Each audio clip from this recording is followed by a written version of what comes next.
జీ5 app download చేసుకుని పూర్తి ఎపిసోడ్లని ఉచితంగా చూడండి.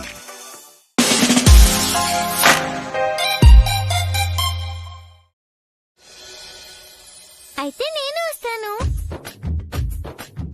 ఏయ్, నువ్వు ఇంకా నిద్రపోలేదా?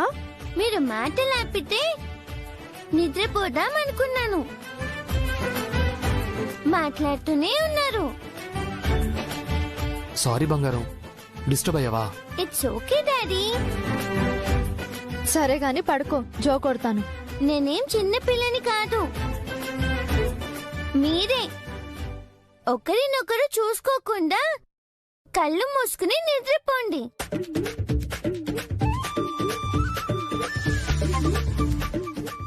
సరే పడుకో.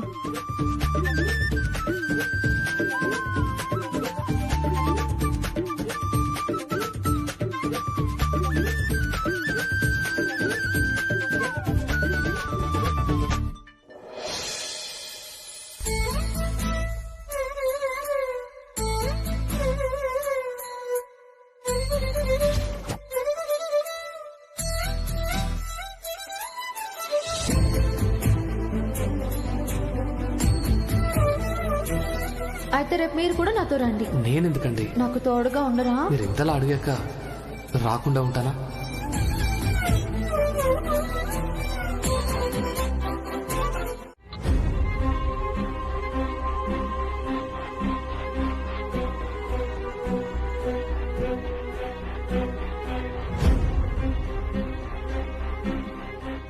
మొత్తం 5 కోట్లు సార్.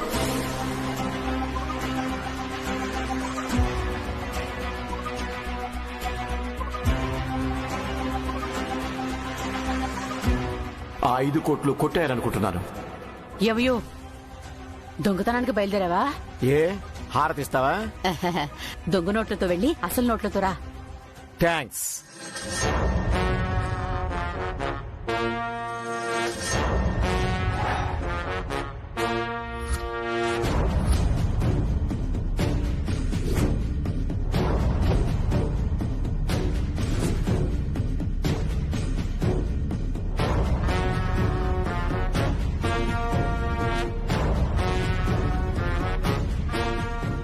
యో మళ్ళీ అదెందుకు?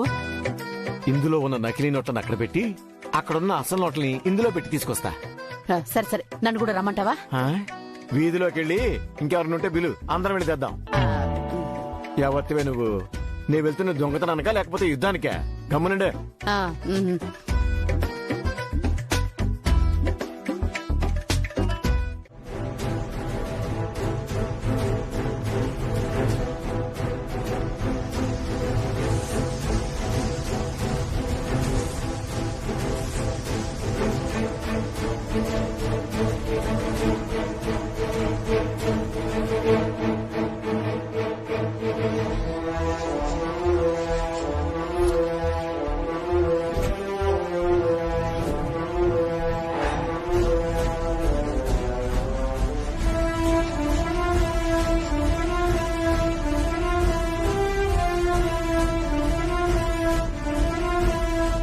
బొంతలో ఉన్న దొంగలక్ష్మిని ఇక్కడ పెట్టేసి ఈ ధనలక్ష్మిని నా బొంతలోకి మార్చేస్తా.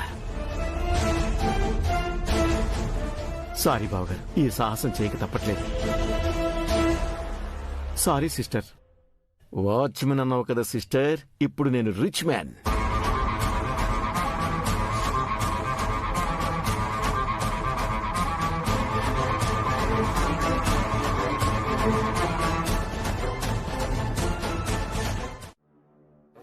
మీరు నిన్న తీసుకొచ్చిన మనీ ఎక్కడి నుంచి తీసుకొచ్చారు? బ్యాంక్ నుంచి.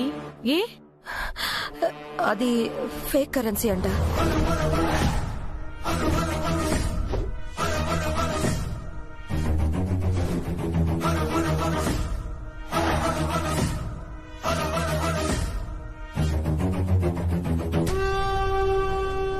ఏమంటున్నావు భువనా? అవును మేడం, అవి దొంగ నోట్లు.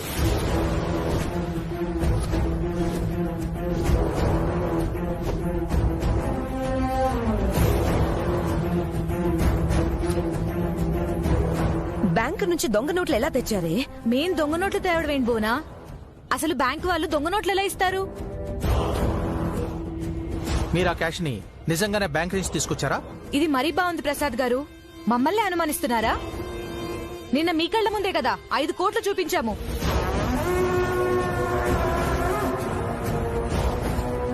రాత్రి మీ ఇంట్లోనే మనీ ఉంది. భువన నమ్మకస్తురాలని మీ ఇంట్లోనే పెట్టాం. అంటే ఏంటే, అసలు నోట్లు దాచి దొంగ నోట్లు తీసుకొచ్చావంటారా? మరి నోట్లు ఎలా మారిపోయాయి భువన? అసలు నోట్లు మాయమై దొంగ నోట్లు ఎలా వచ్చాయి? మీరు మమ్మల్ని అవమానిస్తున్నారు. భువన అలాంటిది కాదు. ఇది డబ్బు సార్, ఏ పనైనా చేయిస్తుంది. మీరు మా అత్తయ్య గారి స్నేహితురాళ్ళు. మీరు ఇలా మాట్లాడటం ఏం బాగోలేదు. మాకున్న ఆస్తిలో 5 కోట్లు లెక్క కాదు. ప్రాణం పోయినా మా పిన్ని తప్పు చేయదు. మా ఫ్యామిలీ మ్యాటర్లో మీ ఇన్వాల్వ్మెంట్ వద్దు. మేం తేల్చుకోగలం.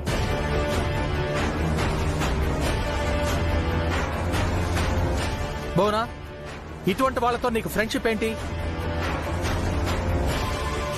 మనల్ని ఇన్వైట్ చేసింది పని కట్టుకొని మనల్ని ఇన్సల్ట్ చేయటానిక? ఇప్పుడే నాకు అర్థమైంది ప్రసాద్. వీళ్ళు నన్నే అనుమానించి అవమానిస్తున్నారు. పద ప్రసాద్, ఈ క్లబ్ వద్దు, మెంబర్షిప్ వద్దు. పదండి. ఆగు భువన. 5 కోట్లు ఇచ్చి వెళ్ళు.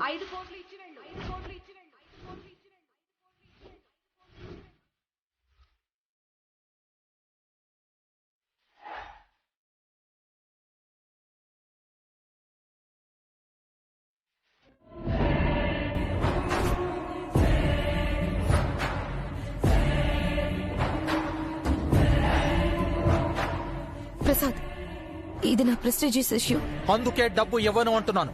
డబ్బు గనకిస్తే మనం తప్పు ఒప్పుకున్నట్టు అవుతుంది. అప్పుడు మన పరువు మర్యాద పోతుంది. చెయ్యని తప్పుకు నిన్ను దోషం చేయటం నాకు ఇష్టం లేదు. అయితే డబ్బులు ఇవ్వరన్నమాట. పోలీసులు పిలవమంటారా? పోలీస్ స్టేషన్లో కేసు పెట్టుకోండి. కోర్టులోనే తేల్చుకుందాం.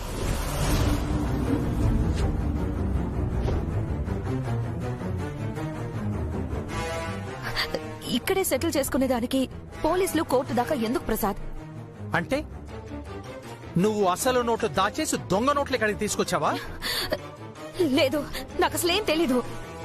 నిన్న వాళ్ళిచ్చింది అలాగే తీసుకొచ్చాను. రేపు ఇదే కోర్టులో ప్రూవ్ చేస్తాను.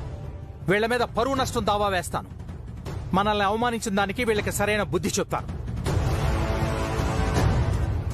పద వెళ్దాం.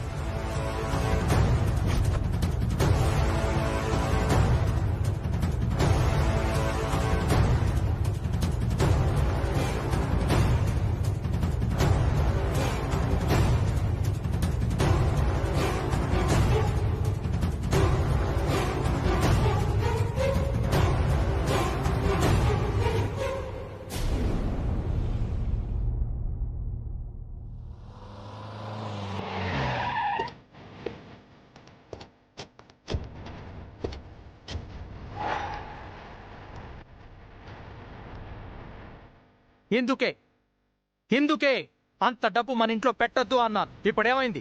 నీ స్నేహితురాళ్లే నిన్ను దొంగని చేశారు. నువ్వు తప్పు చేసావు ప్రసాద్. ఆ ముష్టి 5 కోట్లు వాళ్ళ మొహాన్ని విసిరొచ్చుంటే తలెత్తుకొని వచ్చేవాళ్ళం. తల ఎత్తుకొని కాదు, తల మీద నింద మోసుకుని వచ్చి ఉండేవాళ్ళం.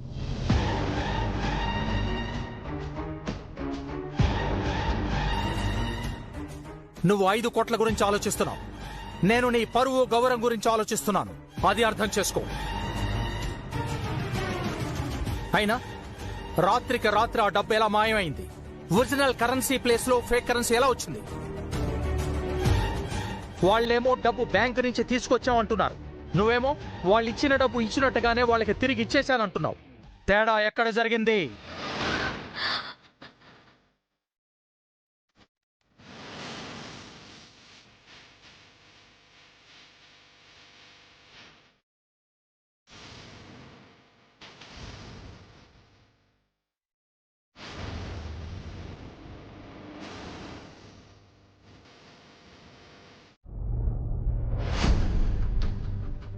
ఎస్ఐ గారు. నమస్తే సార్, కూర్చోండి. పర్లేదండి, నా వైఫ్ స్టేషన్ బెయిల్ని ప్రాసెస్ చేయడం కోసం వచ్చాను. సారీ సార్, కేవలం మనీ ఫ్రాడ్ కేసు మాత్రమే కాదు, ఫేక్ కరెన్సీ యూజ్ చేశారు. నాన్ బెయిలబుల్ కేసు సార్ ఇది. జడ్జి గారు కూడా బెయిల్ ఇవ్వరు. అయినో బట్ తను ఒక స్త్రీ. కేసు కోర్టుకు వెళ్లేలోపు తన్ని సెల్లో ఎలా ఉంచుతారు? మాకన్నా మీకే రూల్స్ ఎక్కువ తెలుసు కదా సార్. ఒక సీనియర్ అడ్వకేట్ అయ్యుండి మీరు ఇలా అడగడం భావ్యం కాదు. ఫేక్ కరెన్సీ అన్నది దేశ ఆర్థిక భద్రతకు సంబంధించిన పెద్ద విషయం. కేసు ఎంత స్ట్రాంగ్ గా ఉందో ఈపాటికే మీకు అర్థమై ఉండాలి. మీ టైం బాగుండి ఇంకా ఇన్వెస్టిగేషన్ టీం రాలేదు. వచ్చుంటే ఆవిడ్ని ఇంట్రాగేషన్ చేసి ఉండేవారు. 3rd డిగ్రీ అంటూ టార్చర్ పెట్టుండేవారు. కేవలం మీ మీద గౌరవంతోనే సైలెంట్ గా ఉన్నాం.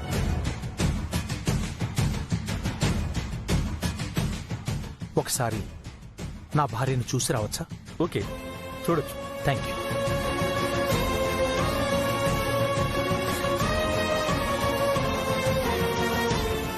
ఏమైంది ప్రసాద్? నాకు బెయిల్ రాలేదా? నీకప్పుడే చెప్పాను ఇదంతా వద్దు అని. 5 కోట్లు వాళ్ల మొహాన పడేసుంటే ఈ రోజు నేను ఇలా సెల్లో ఉండేదాన్ని కాదు కదా. ఎన్నిసార్లు చెప్పాలి భువనా? 5 కోట్లు ఇవ్వటం నాకు ఒక లెక్క కాదు. కానీ మనం డబ్బులిస్తే నువ్వు తప్పు చేసినట్టు అవుతుంది. ఆ నింద జీవితాంతం మోయాల్సి వస్తుంది. నీ స్నేహితుల ముందు తలెత్తుకుని ఎప్పటికీ తిరగలేవు. ఇప్పుడు నన్ను బయటికి ఎలా తీసుకొస్తావు ప్రసాద్? డబ్బులు ఎలా మారిపోయాయో నాకు తెలీదు. ఎవరు మార్చారో కూడా నాకు తెలీదు. రేపు ఇదే విషయం నేను కోర్టులో చెప్తే ఎవరైనా నమ్ముతారా? నాకు జైలు శిక్ష పడుతుంది. అప్పుడు నీకు సంతోషంగా ఉంటుందా? నేను చెప్పకూడదు తిండవు నీకు నచ్చుతుందా? చూడు, నేను ఒక లాయర్నని నువ్వు మర్చిపోతున్నావు. ఎంతమంది నేరస్తులకి శిక్ష పడేలా చేశాను, అంతమంది నిరపరాధులను కూడా నిర్దోషులుగా బయటికి తీసుకొచ్చాను. ఆ విషయం నీకు తెలుసు. నా సిచ్యుయేషన్ లో నువ్వు ఉంటే తెలిసేది ప్రసాద్. చెయ్యని నేరానికి శిక్ష అనుభవించడం కంటే మించిన నరకం మరొకటి లేదు. భువనా, ఇలాంటి సిచ్యువేషన్ ని మొన్ననే కదా నేను ఫేస్ చేశాను. అప్పుడే మర్చిపోయావా? అప్పుడు నేనెలా నిరపరాధిగా బయటపడ్డాను, ఇప్పుడు నిన్ను కూడా నిర్దోషిగా బయటికి తీసుకొస్తాను. ధైర్యంగా ఉండు. నేను ఈ సెల్లో ఉండలేకపోతున్నాను. ఉండాలి. కష్టం వచ్చినప్పుడు ఓర్పుతో ఒక్క నిమిషం బావగారు. చెప్పండి. మీకు ఈ కోర్టు కొత్త కాదు, కేసులు కొత్త కాదు, వాదించడం కొత్త కాదు. కాకపోతే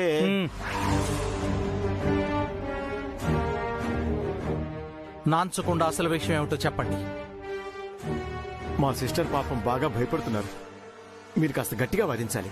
నేను కోర్టులో ఎలా వాదించాలో నాకు మీరు చెప్తున్నారా? చూడండి, తను నాకు భార్య అయిన తర్వాతే మీకు వియ్యపురాలైంది. అది కాదు డాడీ. అంకుల్ ఏమంటున్నారంటే మమ్మీ. ఏమిట్రా, నువ్వు మీ మామగారికి సపోర్టా? నువ్వేమన్నా చెప్పాలనుకుంటే మీ అమ్మతో చెప్పు. నాకు సూచనలన్నా సలహాలన్నా మహా చిరాకు. Be in your limits.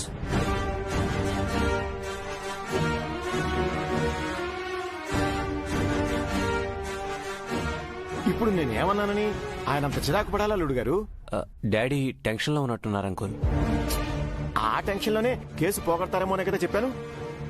Case తేడా అయితే పాపం మీ అమ్మగారు జైలుకి వెళ్లాల్సి వస్తుంది. ప్లీజ్ అంకుల్, మీరు నా టెన్షన్ పెట్టండి. అమ్మ ఇంకా రాలేదేంటి?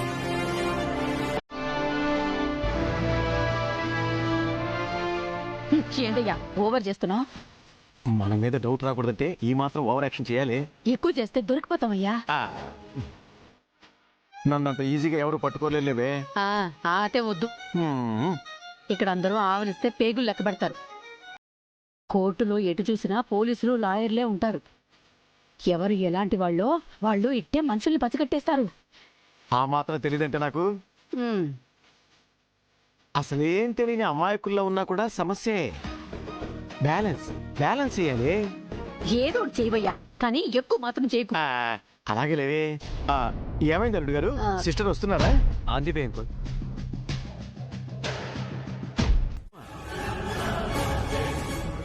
మీ నాన్నేమో నా మీద అరుస్తాడు, మీ అమ్మేమో మా ఆవిడ మీద అరుస్తోంది. మీతో మాటలు పడ్డానికి మేమున్నాం. నిజంగా మీకు బుద్ధి లేదంకుల్. ఎప్పుడు మాట్లాడాలో మీకు తెలీదా?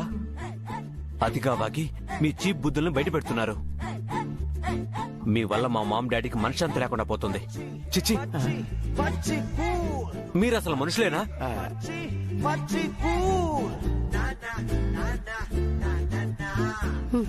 ఆఖరికి అల్లుడు గారు కూడా మనల్ని అనేసారయ్యా. వినాశకాలే విపరీత బుద్ధి అని ఊరికే అనలేదే. రేపు మన టైం కూడా వస్తుంది, అప్పుడు ఇంతకన్నా ఎక్కువే అందాం. ఇప్పుడు కోర్టులో ఏం జరుగుతుందంటావ్? ఏముంది, మా చెల్లెల్ని బోనెక్కిస్తారు. మా బావగారు నా పెళ్ళాం మంచిది, బుద్ధిమంతురాలు, దొంగ కాదని వాదిస్తారు. మరి దొంగ నోట్లు ఎలా వచ్చాయి, అసలు నోట్లు ఏమయ్యాయని అవతల లాయరు ఇంకా గట్టిగా అడుగుతాడు. మనల్ని కూడా అడుగుతారేమోయ్యా. మనల్ని ఎందుకు అడుగుతారే? మనం కూడా ఆ ఇంట్లోనే కదా ఉన్నాం. అనుమానం వచ్చి అడుగుతేనో? అది పాయింటేనే. ఓ పని చేద్దాం, మన ఇద్దరిలో ఎవరిని బోన్లోకి పిలిచినా, ఇద్దరిని కలిపి పిలిచినా మాకేం తెలియదని ఒకటే మాట చెప్పాలి. రెండో మాట అనేది ఉండకూడదు. కానీ నాకు భయంగా ఉందయ్యా. భయపడితే దొరికిపోతామే.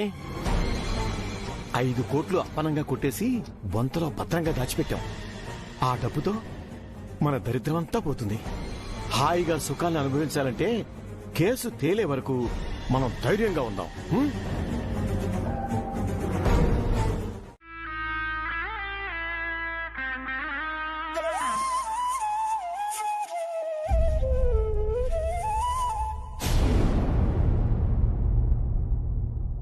మీ పేరు?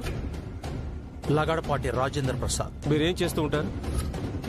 మిస్టర్ రాజారత్నం, కోర్టు టైంను వేస్ట్ చేయొద్దు. Okay your honour.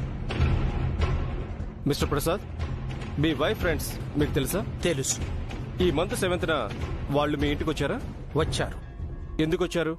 8వ తారీఖు జరగబోయే క్లబ్ పూజకు ఆహ్వానించడానికి వచ్చారు. ఇన్విటేషన్ మాత్రమే ఇచ్చారా, లేక ఇంకేమైనా ఇచ్చారా? 5 కోట్ల రూపాయలు డబ్బు ఇచ్చారు. ఎందుకు? భూమి పూజ రోజు నా భార్య చేతుల మీదుగా బిల్డర్కి ఇవ్వమని. అప్పుడు మీరు పక్కనే ఉన్నారు కదా? ఉన్నాను.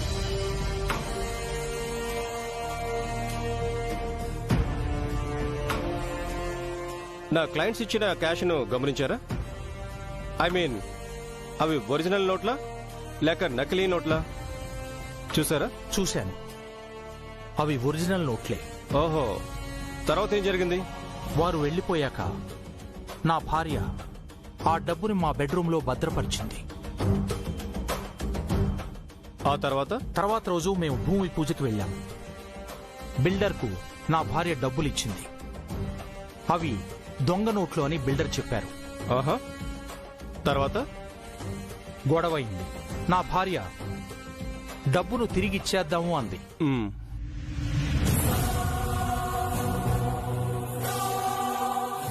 అలా చేస్తే తన తప్పు ఒప్పుకున్నట్టు అవుతుందని నేనే వద్దు అన్నాను. కేసు పెట్టుకోమని చెప్పాను. ఓకే. నైట్ క్యాష్ ఉన్న గదిలోనే మీరు నిద్రపోయారా? అవును. దొంగలు ఎవరైనా వచ్చినట్టు మీకు అనిపించిందా? లేదు. మీ ఇంటికి కొత్త వాళ్ళు ఎవరైనా వచ్చారా? లేదు. మీకు ఎవరి మీదైనా అనుమానం ఉందా? లేదు. మరి నోట్లు ఎలా మారిపోయి ఉంటాయో కనీసం అదైనా ఐడియా ఉందా? లేదు.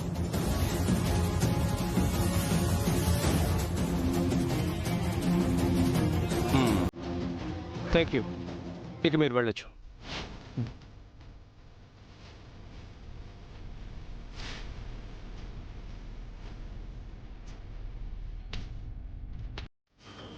రెండింటికి పెద్ద తేడా ఏం లేదు సార్. నా క్లయింట్స్ అయితే నిజమే చెప్తున్నారు. కావాలంటే వారిని క్రాస్ ఎగ్జామిన్ చేసుకోవచ్చు. నాకే అభ్యంతరమూ లేదు.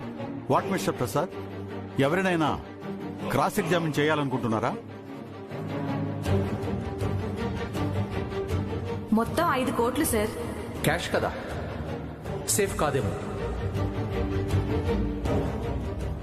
మీరు నిన్న తీసుకొచ్చిన మనీ ఎక్కడి నుంచి తీసుకొచ్చారు? బ్యాంక్ నుంచి. అది ఫేక్ కరెన్సీ అంట. No your honour.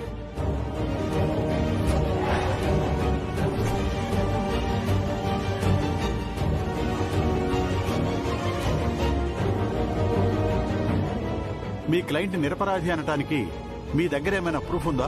తన మీద నమ్మకం తప్ప నా దగ్గర ఎలాంటి ఆధారాలు లేవు యువర్ ఆనర్.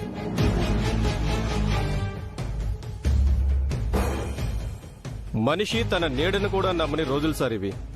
డబ్బు అన్ని నమ్మకాలను పటాపంచలు చేస్తుంది. అంటే ప్రపంచంలో నమ్మకం అనే పదమే లేదంటారా? యువర్ ఆనర్, ఆ నమ్మకంతోనే చెప్తున్నాను.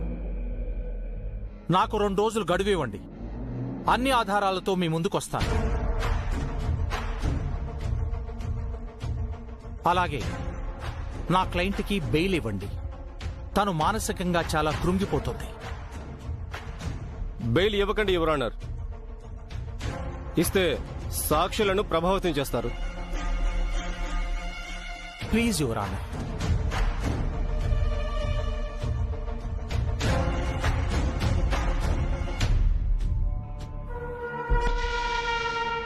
సారీ మిస్టర్ ప్రసాద్, కేసు తీవ్రత దృష్ట్యా మీ క్లయింట్కు బెయిల్ ఇవ్వటం కుదరదు.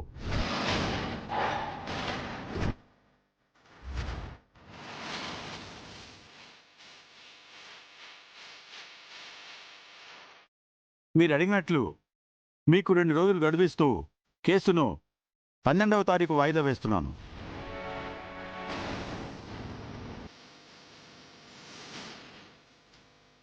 Now the court is adjourned.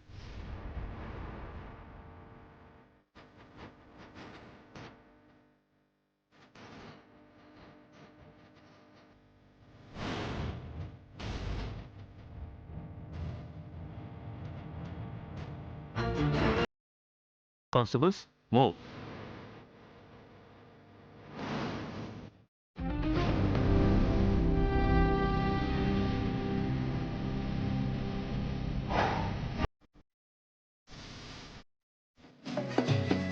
మరి నిజంగా అదే జరిగితే మీరు బతకలేరు సిస్టర్. జైల్లోనే చీరతో ఉరేసుకుని చచ్చిపోతారు.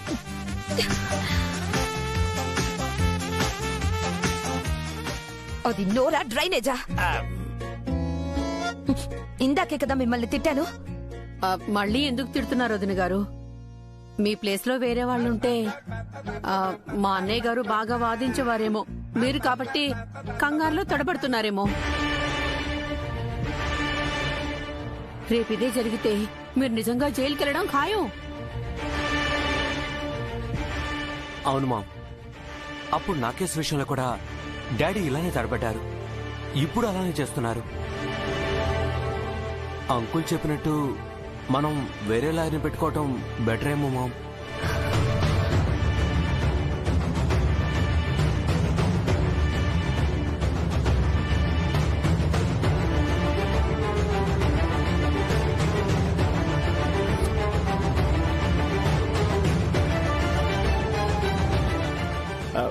బావగారు ఎటు వెళ్తున్నారు సిస్టర్?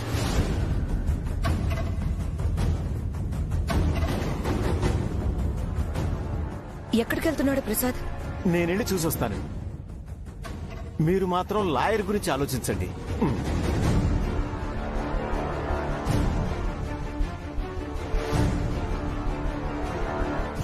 తప్పే ఉంది వదినా. తనొక లాయర్ గా చూడండి. అడిగినంత ఫీజు పడేద్దాం, కేసు వాదించమందాం. మంచి మాట చెప్పావు తాయారు. దివ్య అడిగినంత ఫీజు పడేద్దాం సిస్టర్. మామ్ ఒప్పుకో.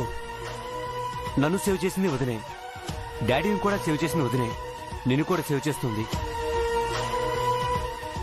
ఏం కాకుండా బయటికి తీసుకొస్తుంది. కేసు తీవ్రత దృష్ట్యా మీ క్లయింట్కు బెయిల్ ఇవ్వటం కుదరదు. మీకు 2 రోజులు గడువిస్తూ కేసును 12వ తారీఖు వాయిదా వేస్తున్నాను. ఇంకేం ఆలోచించకండి సిస్టర్. మీరు ఊ అంటే నేను అల్లుడు గారు వెళ్లి దివ్యతో మాట్లాడి ఒప్పిస్తాం.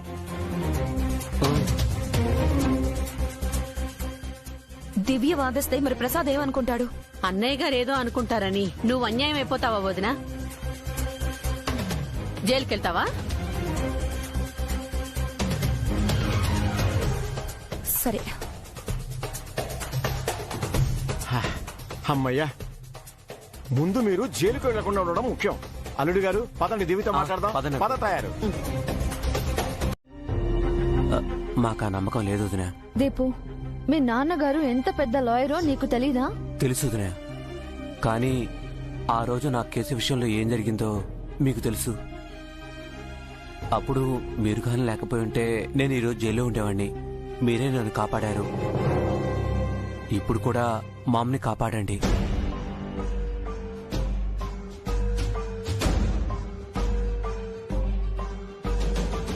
అమ్మకేం కాదు దీపు. మావయ్య గారు ఎలాగోలాగా సేవ్ చేస్తారు. ఆయన్ని నమ్మండి. ఇప్పటికే ఎన్నో గొడవలు జరుగుతున్నాయి. ఇప్పుడు నేను ఈ కేసు చెకప్ చేస్తే మావయ్య గారు నన్ను లైఫ్ లాంగ్ క్షమించరు. ఓ, నీ భయం అదే అమ్మా. అయితే నీకు ఆ భయం అక్కర్లేదమ్మా. ఎందుకంటే మీ అత్తయ్య గారి కేసుని వేరే వాళ్ళకి అప్పగించమని స్వయంగా జడ్జి గారే మీ మామయ్య గారితో చెప్పారమ్మా. కేసు వేరే లాయర్కి అప్పగించడానికి డాడీ ఒప్పుకున్నారు వదినా. కానీ నేను వాదించడానికి ఒప్పుకున్నారా దీపు? భలే దానివమ్మా. ఇంట్లో కొండంత కోడలు లాయర్ని పెట్టుకుని ఇంకెవరో లాయర్కి కేసిస్తావా? నిన్నే వాదించమన్నారు.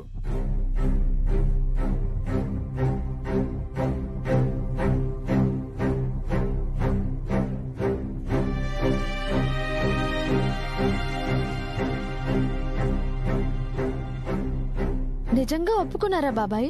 అమ్మా, నీకు అబద్ధం చెప్తానమ్మా. లేదు బాబాయ్, నాకేదో ఇది కరెక్ట్ కాదనిపిస్తోంది. మావయ్య గారిని కాదని నేను ఈ కేసు వాదించకూడదు. అర్థమైందమ్మా.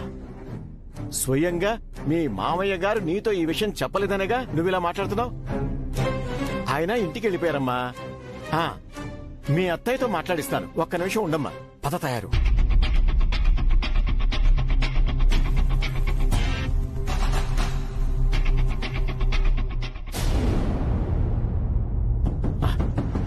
దివ్యతో మాట్లాడాం సిస్టర్. 90% ఒప్పుకుంది. మిగతా 10% మీరు ఒప్పించాలి. ఏంటి? తనతో నేను మాట్లాడాలా? తప్పదు సిస్టర్.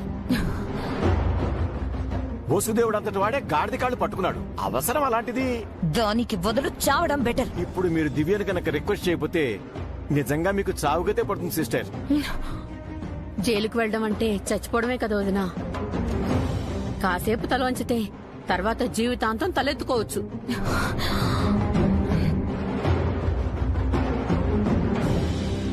రావుదినా. రండి సిస్టర్.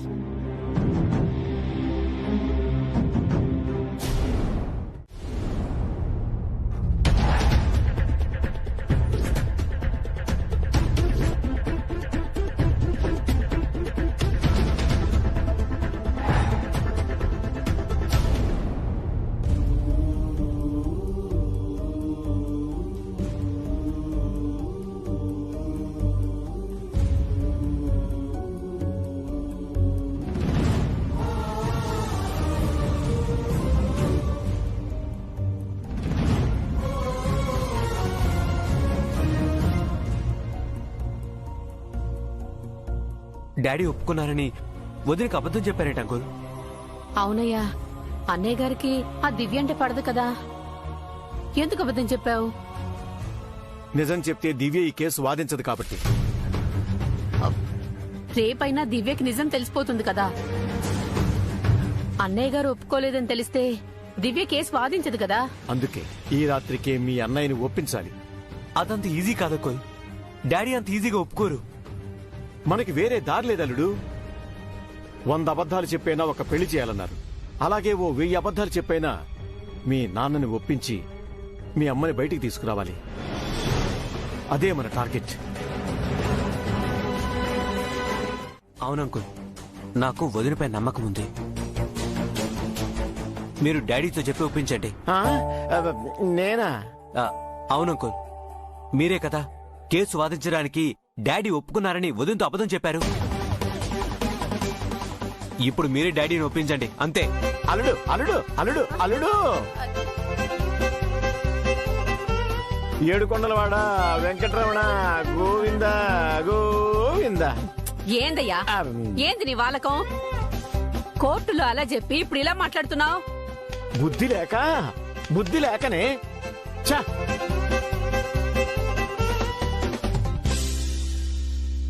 అప్పుడేదో భువన దగ్గర మంచి మార్కులు కొట్టేద్దామని ఆలోచించకుండా దివ్య పేరు చెప్పేశాను.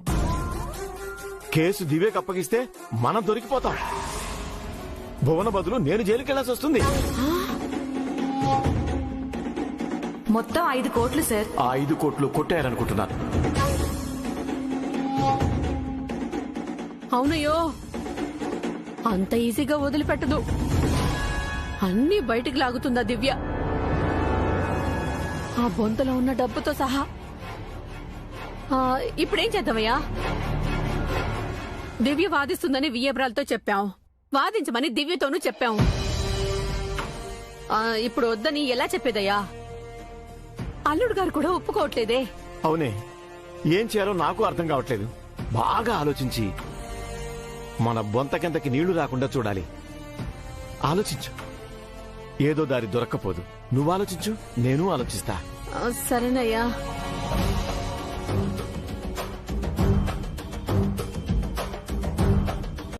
ఎట్టి పరిస్థితుల్లో నాన్న ఓటమిని ఒప్పుకోరు.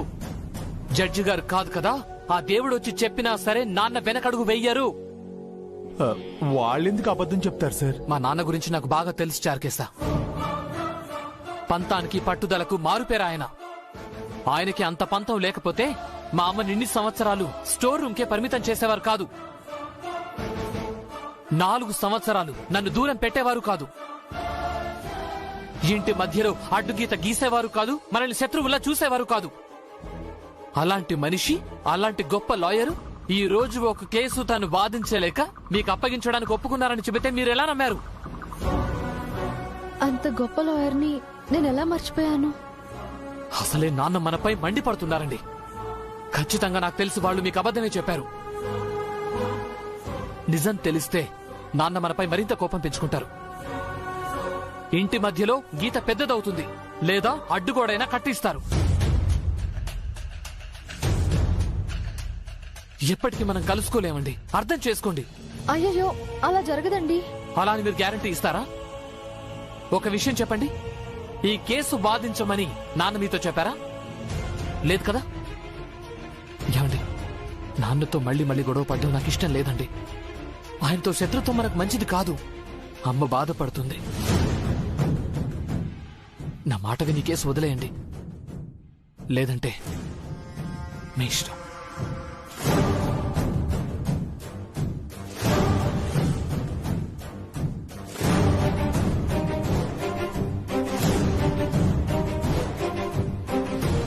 సార్ చెప్పింది కరెక్టే అనిపిస్తుంది దివ్యమ్మ. ప్రసాద్ సార్కి ఈ విషయం తెలియకపోతే నిజంగానే మనం ఇబ్బందులు పడతాం. మావయ్య గారికి వాళ్ళు చెప్పుండరంటావా చార్కేశా? చెప్పుండరనే నాకు అనిపిస్తుంది దివ్యమ్మ. ఆ ఏడుకొండల గారు మధ్యలో గేమ్ ఆడుతున్నారేమో అనిపిస్తుంది. కేసు నుంచి బయటపడడానికి భువన గారు అబద్ధం చెప్పించారేమో. ఏదేమైనా మనం నిజం తెలుసుకోవాలి దివ్యమ్మ. తెలియకుండా దిగడం మంచిది కాదు. ఈ కేసు మీరు వాదించాలని ప్రసాద్ గారు నిజంగా చెప్పారో లేదో మనం కనుక్కోవాలి. ప్రసాద్ సార్ ఒప్పుకోకపోతే మీరు ఈ కేసు వదిలేయడం మంచిది. నేను ప్రసాద్ సార్ గురించి మాత్రమే చెప్పడం లేదు, హర్ష సార్ గురించి కూడా ఆలోచించండి. ఎప్పుడూ లేనిది హర్ష సార్ మీకు చాలా సీరియస్గా చెప్పారు. సార్ని బాధ పెట్టకండి దివ్యమ్మ.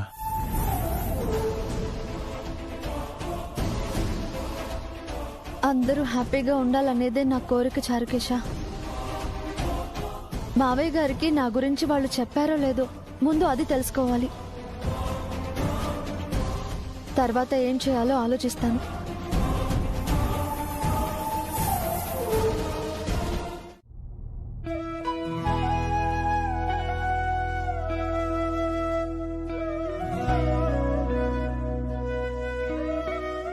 Good morning Manga. Good morning daddy. ఏంటి బంగారం, షూస్ వేసుకోవడానికి ఇబ్బంది పడుతున్నావా? నేను హెల్ప్ చేయనా?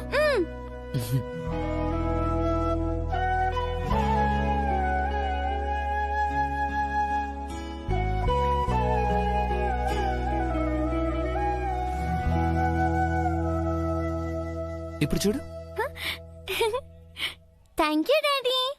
అవును, ఈరోజు నువ్వు రెడీ అవుతున్నావేంటి? మమ్మీ ఇంట్లో లేదు డాడీ. ఎక్కడికెళ్ళింది? మీరు జాగింగ్ కి వెళ్ళగానే చారుకేశ అంకుల్ తో కలిసి ఏదో ఇంపార్టెంట్ వర్క్ ఉందని వెళ్ళింది.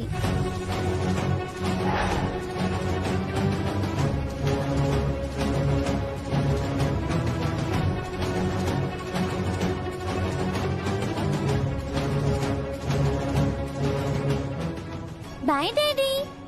బాయ్. అంటే నైట్ నేను ఎంత చెప్పినా దివ్య వినలేదన్నమాట. కేసు వాదించడానికి డిసైడ్ అయిందన్నమాట. హర్ష, అమ్మా. పార్కులో మీ నాన్నగారిని చూసావా? లేదమ్మా, ఈరోజు నాన్న జాగింగ్కి రాలేదు. మరి పొద్దున్న ఆయన ఎక్కడికి వెళ్ళినట్టు?